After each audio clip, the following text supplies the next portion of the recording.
Hello guys, स्वागत है मेरे चैनल डैशिंग स्पाइन पे। तो दोस्तों, जैसे कि हमने पिछले एपिसोड में देखा था, जोंगबेन दूसरे किसी एक बड़े सिटी से जब बहुत सारी चीजें खरीदने के बाद घोड़ा गाड़ी में बैठ के वापस जा ही रहा था कि तभी कुछ लुटेरे एक साथ मिलके घोड़ा गाड़ी के सामने आके उन्हें आगे बढ़ने से रोक लिया था। तो इस वजह से जोंगबेन घोड़ा गाड़ी से उतरते ही दो लुटेरे को अपने बीओबीओ टेक्निक से पैरालाइज कर दिया था। तो बाकी के सारे ये देखने के साथ ही उसे चारों तरफ से घेर लेता है और लुटेरों के लीडर तो जोंगबेन के ऊपर पीछे से अटैक कर दिया था।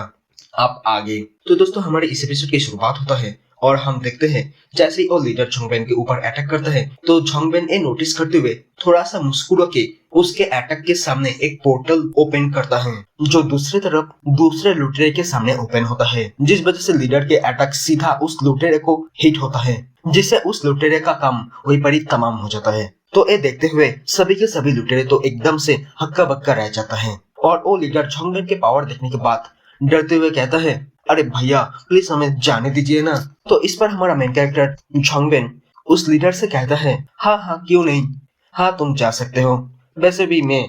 किसी को मारना नहीं चाहता हूँ। तो हमारा मेन कैरेक्टर जोंगबेन उस घोड़ा गाड़ी चलाने वाले अंकल से कहता है, अरे अंकल जी चलो अब हम लोग यहाँ से चलते हैं। तो जोंगबेन पीछे मुड़ के वहां से जाने ही वाला होता है कि तभी वो कमीना लीडर जोंगबेन के ऊपर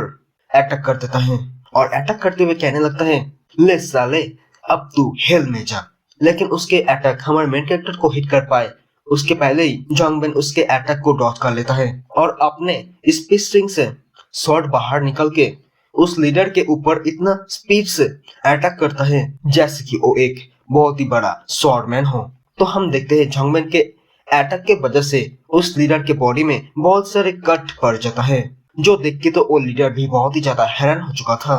तो तभी जोंगबेन उस लीडर के गले पे अपना स्वॉर्ड रख के उससे कहता है, मुझे लगता है कि तुझे जाने वाले इस दुनिया में लगता नहीं कि कोई भी है,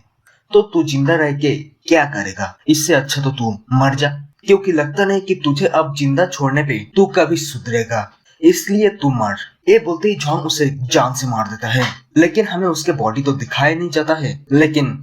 ये सच है कि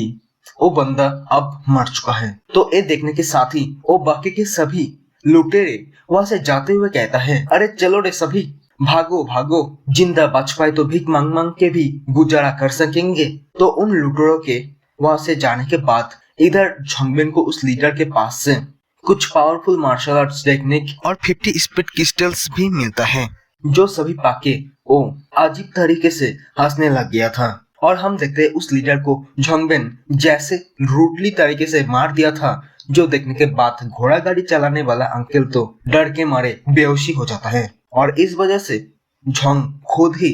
घोड़ा गाड़ी चलाने लगता है और घोड़ा गाड़ी चलाते हुए वो फ्लावर पैलेस के हर्ब गार्डन में आ चुका था और सामने थर्ड सिस्टर को उसी मेडिसिन फील्ड में मतलब मेडिसिन गार्डन में इतने धूप के अंदर भी काम करते हुए देख के जोंगबेन मन ही मन कहने लगता है, थर्ड सिस्टर इतने धूप में भी मेडिसिन फील्ड को बहुत ही अच्छे से देखभाल कर रही है, ये तो हैरान कर देने वाली बात है। तो थर्ड सिस्टर अब जिस हर्ब को देख रहा है मतलब देखभाल कर रहा है, तो जोंगबेन उसके पास जाके उसे कहने लगता है, थर्ड सिस्टर इस हर्ब को आज थोड़ा ज्यादा पानी दो, क्योंकि एक कल तक पूरी तरह से खिल जाएगा। और ऐसे ही जोंगबेन थर्ड सिस्टर को हर्ब के बारे में कुछ ज्ञान के बातें कहने लगता है कि क्या क्या करने से हर्ब ज्यादा अच्छे से खिलता है। तो यही सब सुनने के बाद थर्ड सिस्टर उसके पास आके कहता है, मिस्टर जोंग तुम्हारा मेमोरी तो जा चुका है ना, तो फिर हर्ब के बारे में तुम्हें इतने कुछ कैसे पता।